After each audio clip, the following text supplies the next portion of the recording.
What happens when a player becomes so toxic that an entire league decides they're not worth the trouble? The WNBA has answered that question with Kennedy Carter. After years of suspensions, team drama, and her controversial incident with Caitlin Clark, Carter has effectively been shut out of the league. It sends a strong message to anyone who targeted Clark over the past 2 years. And what she recently said about Clark in a new interview will seriously shock you. Talk about Kennedy Carter, but it looks like she's blacklisted. And she will be playing professional basketball during the season. It won't be for the WNBA. June 1st, 2024 began like any other WNBA game between the Chicago Sky and Indiana Fever. The atmosphere at Gainsbridge Fieldhouse was electric, with fans excited to watch rookie Caitlin Clark continue her breakout season. No one expected what was about to happen on the court. The game was intense and competitive, with both teams trading baskets and playing physical defense. Clark was in rhythm, making sharp passes and hitting tough shots that had the crowd buzzing. Then came the moment that would define Kennedy Carter's reputation for all the wrong reasons. Seriously, she needs to do whatever she can to get some help, get her anger under control, where she will not have another incident like the one where she slammed into Caitlin Clark, but she's out of the league. After scoring, Carter lost the ball while getting back on defense, and the whistle had already blown. The play was clearly over, but as Clark moved to pick up the loose ball, Carter stepped into her path and delivered a hard hip check that sent the Fever star to the floor. The contact was sudden and completely unnecessary, giving Clark no chance to protect herself. Despite the solid fourth season from Carter, an incident with Indiana Fever guard Caitlin Clark stood out to many. The 2024 WNBA Rookie of the Year came in the league, became arguably the most popular player. There, I cleaned it up for you, which may have rubbed some people the wrong way, including Carter. The crowd's reaction said everything about how dirty the play looked. What began as normal game noise fell into stunned silence as fans watched Clark crash to the floor. The officials first ruled it a common foul, but the replay told a different story. Carter had gone after Clark away from the ball, using her body in what should have been a routine transition moment. The hit sent Clark sprawling, and the pain and shock were clear on her face as she got back up. Assigned to the Chicago Sky with Teresa Weatherspoon, with Angel Reese, with Millie Cardoso, and the rest of the folks. And then we get to the check. This was originally ruled an away from the ball foul, but it was obviously a flagrant foul. It really upset a lot of people, which really escalated the issue, and it was really just poor sportsmanship on Kennedy's. The moment didn't end on the court. Cameras even caught Angel Reese reacting to the hit, which only fueled the controversy. After reviewing the footage, the WNBA upgraded the call to a flagrant foul, ruling the contact unnecessary and excessive. That decision sent a clear message that this kind of targeting would not be tolerated. But the real damage to Carter's reputation began after the final buzzer, as the fallout from the incident followed her beyond the game. No doubt, Kennedy Carter is extremely talented, but she's got to get her head screwed on. When reporters approached Carter after the game, they wanted answers about the incident everyone was talking about. Her response only made things worse. Instead of showing accountability or professionalism, she brushed off the questions with an attitude that stunned even veteran reporters. The dismissive tone showed a lack of respect for the game and for her fellow players. One thing pushing Caitlin Clark, and it's another thing blindsiding her. Like, I don't think there's no justification for that. Like, to be honest, we can be honest here. Clark's response to the same questions showed why she's become the face of women's basketball. Even after being targeted, she handled the situation with calm, class, and maturity that many veterans respect. She acknowledged that basketball is a physical, emotional game, and her words reflected the leadership that sets her apart both on and off the court. Knocked Caitlin Clark to the floor. We all saw it, a flagrant foul. And many people, including myself, thought it was borderline assault. It was awful. The contrast between the two players couldn't have been clearer. One was a rookie who had just taken a cheap shot, yet still chose to respond with respect and maturity. The other was a veteran who couldn't even acknowledge her mistake. The basketball world saw the difference and quickly formed its own conclusions about each player's character. Dream did suspend her in the middle of the sophomore season, basically saying she was a detriment to the team and the team culture. So then the Atlanta Dream decided to trade her to the Sparks, the Los Angeles. This incident was the final straw for league officials who had monitored Carter's behavior for years. The WNBA has worked hard to build its reputation as a professional league with world-class athletes, and Carter's actions threatened that image. Her combination of a dirty play and dismissive post-game attitude made it clear she didn't meet the standards expected in the league. Teams quickly began distancing themselves from her. In the 2024 WNBA season, guard Kennedy Carter emerged as a key player for the Chicago Sky, leading the team in scoring with 17.5 points per game, a career high.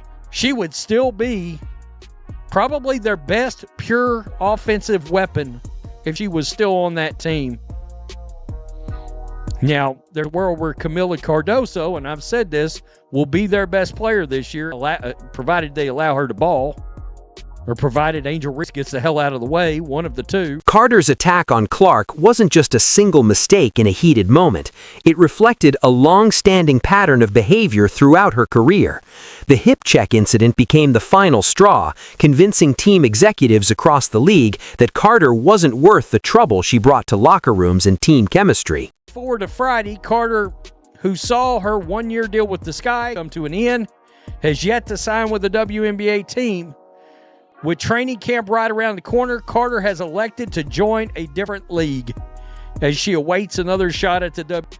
Kennedy Carter has taken her talents to the Mexican, and I'm not even trying to pronounce that, the LMBPF. Long story short, it's in Mexico, and it looks like a women's Mexican basketball league, professional basketball league. Carter's basketball talent was never in doubt. She could score from anywhere and averaged 17.5 points per game for the Chicago Sky in her final season. Her speed and scoring made her a legitimate offensive threat that opponents had to plan for. But talent alone isn't enough in professional sports when off-court behavior becomes a problem. The first warning came during her time with the Atlanta Dream in 2021. The team suspended her for conduct detrimental to the team after repeated locker room conflicts and issues with coaching staff.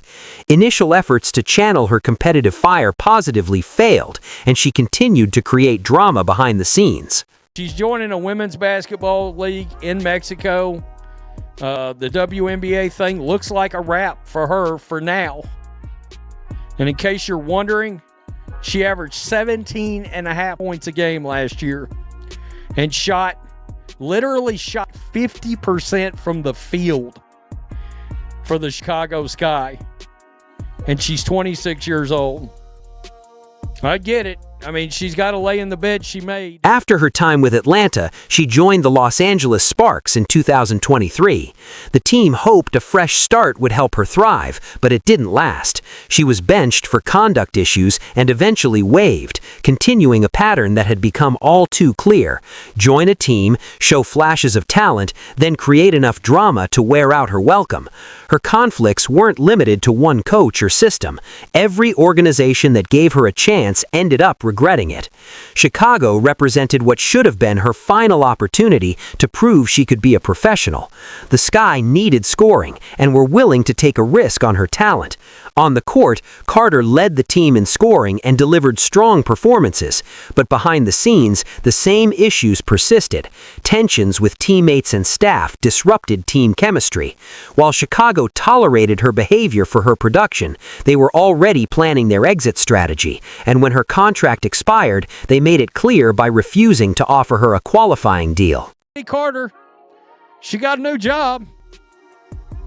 Adios, amigos. General managers across the league were closely watching Carter's situation. They saw a player with undeniable talent who couldn't stay employed due to persistent character issues. Multiple sources confirmed that executives privately agreed she wasn't worth the trouble. On paper, her scoring ability was tempting, but her history scared off every potential team. Break down that situation that happened. Yeah. So, in basketball a little bit, there's things called talking, what you like to call smack or whatever everybody likes to call it. Yeah. Plays before things are said, you know, that's a part of basketball. The WNBA was evolving into a more professional and marketable league. Team owners were investing heavily and expecting higher standards from their players. Carter's repeated locker room issues reflected the old way of doing business, a luxury no team could afford. The league's decision to effectively ban Carter became clear when she signed with a team in Mexico during the WNBA season. It confirmed what everyone already suspected: no WNBA team would take her. Her plans to play in China during the offseason only reinforced the image of a player who had burned every bridge in American women's professional basketball. The play before, maybe I was elbowed. Okay, that happens. Think the next play down, maybe something was said. And then maybe there was like a little clip of somebody like yelling in my face. And then we go down the court. Then I hit like a little bucket, you feel me? Come down, hit like a little nice little mid-range pull-up. And then I just like, just give her like a little like, I'm here. Like, I don't think it was, what's crazy? Me and my brother went back and watched, and we seen a lot of clips in the NBA of guys getting like pushing LeBron. Like, I think it was Teague or somebody who like pushed LeBron out of bounds, like said, man, I was mad because like we couldn't stop. Carter's move to international leagues proved that talent without character has limits in modern professional sports. 3 WNBA teams gave her a chance, but she failed to meet basic professional standards with all 3 of them. Her scoring ability couldn't outweigh the drama and dysfunction she brought to every organization. The league made it clear it had outgrown players who put personal attitude above team success. Carter's permanent exit opened roster spots for players who understood true professionalism, serving as a warning about the consequences of burning bridges. It's like one of those things, like it happens in basketball. I know people try to say, it's not one of those things. It's not a personal thing. It's a competitive thing. It happens in basketball, and like it's just one of those things. But like, yeah, it's kind of what happened. Then it spiraled out of control, and then the media takes whatever narrative they want to put out. You watch every single game, to see if you can find any flex in my game, and like, it's really nothing that you probably could say too much about. So then you have trolls, and that's why I said they're gonna be around regardless. But yeah, it was just like a nice little like tap, like I'm here, not to like harm you or anything. If you want to push somebody, you're gonna like fool. Carter recently gave an interview with Neon that left basketball fans in disbelief. Instead of taking responsibility or showing growth from past mistakes, she tried to rewrite history and play the victim. Her comments only reinforced why no WNBA team wants anything to do with her anymore. Happens, man. Like it's one of those things. I'm a great player. She's a great player. It looks a certain way. Everybody's gonna have their views on it. But my personal view is, I don't have anything against her. She's a great player, and I've got buckets all that season. You know what I'm saying? So just one of those things that I love it though. They think I hate it. I love it. I love when it gets riled up and juicy like that. You feed off of like what people say and shit, and it makes you more motivated. Oh yeah, that's what I'm telling you. Oh yeah, I love the hate. I love that. Yeah. Oh, yeah. Carter tried to defend the hip check as just part of competitive basketball, acting like cheap shots during dead ball situations happen all the time. She conveniently ignored that officials upgraded her foul to a flagrant after reviewing the play. The league saw what everyone else did, a deliberate attempt to harm another player. Something's got to wake her up too. Something's got to wake her up and say, man, I could be in the WNBA right now, starting on a team, being their leading scorer.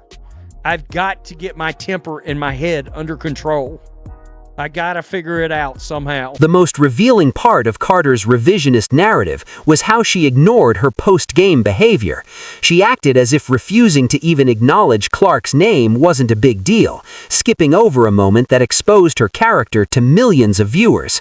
Professional athletes know media obligations are part of the job, especially after controversial plays, but her dismissive attitude showed she thought the rules didn't apply to her. There has not been a peep about anywhere that she could be landing in this free agency. So a lot of people, including myself, are wondering, is she worth the risk? Fans online were quick to call out Carter's attempt to rewrite the story. Social media exploded with comments highlighting the holes in her narrative, reminding everyone of her long history of locker room drama and conflicts with coaching staff.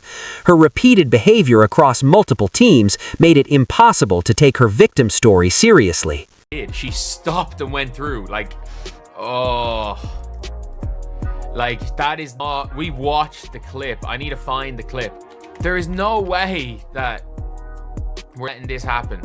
Like, saying that it was nothing. Like this is not just a tap. Clark's supporters quickly highlighted the stark contrast between how her star handled the situation and Carter's approach. Fans pointed out Clark's professionalism after being hip-checked and her composed post-game interviews, sharing side-by-side videos to show the difference. Social media also reminded everyone of Carter's past troubles, her suspension in Atlanta and early exit from Los Angeles, painting a clear picture of someone who struggled to get along with teammates or coaches anywhere she played. She can score with the lights out. I mean, she's pure offense, a pure shooting guard, scoring guard, instant offense. But if you're a team, do you really want her on the team?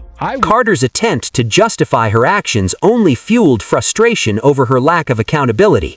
Fans had hoped for growth or maturity after being effectively banned from the WNBA, but instead saw the same attitude that caused her problems in the first place. Her interview confirmed that her exile wasn't about one bad play. It was about a deeper inability to take responsibility. Carter's comments confirmed why general managers across the league made the right choice in avoiding her. Professional teams need players who can handle adversity, accept coaching, and represent their organizations properly. Her interview showed she still lacked these essential qualities.